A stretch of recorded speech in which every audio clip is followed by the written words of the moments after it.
In this video, we'll be looking at global patterns in population. So before we get started, there's a couple of little things to go through. So firstly, we need to consider what exponential growth is. The rapid increase in the human population is an example of exponential growth. Exponential growth occurs when a factor such as population grows by a constant proportion, such as doubling during each unit of time. It starts off slowly, but a few doublings quickly produce very high numbers. Now, for the first several million years of human history, the world's population grew exponentially at a very slow rate. But in the mid 20th century, it got very high before it dropped back in the mid 1990s.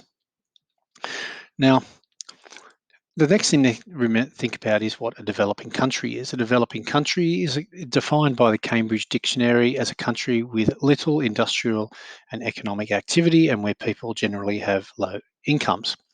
Developing countries around the world include, and this is only a few of them, on continents like Africa, we've got Egypt, Morocco. On Asia, we've got Papua New Guinea and Indonesia and Bangladesh, and South America, Barbados, Cuba, and Brazil. If we look at the chart over here on the left, what we can see is when we look at Africa, very high population, lots of developing countries in Asia and Latin America. So these are very, very high population areas. In fact, the countries of the developing world have 83% of the world's population, and they account for 98.5% of the world's annual population increase.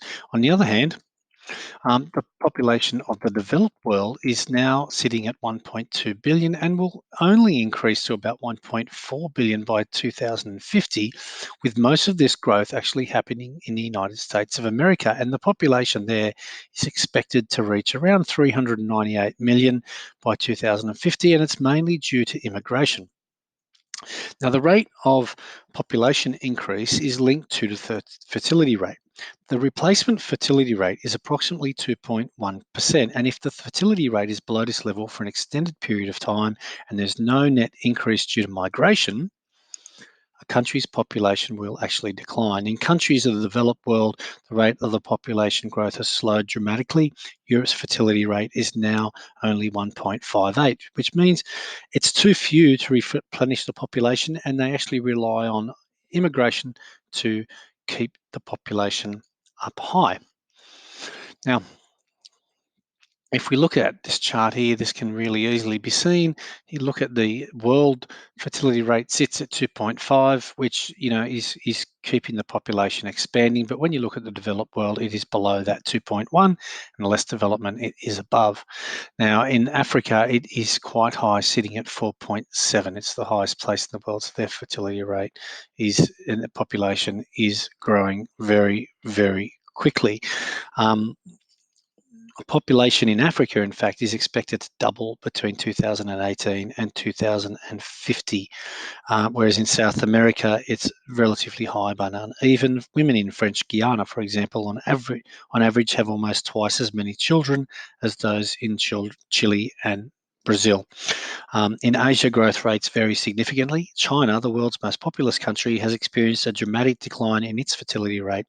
In 1968, it was actually 6.5, but in 2017, it has dropped back to 1.6. Even so, China's population, which is 1.387 billion, is greater than that of the entire developed world. India's population of 1.353 billion continues to grow with an annual rate of just 1.2%.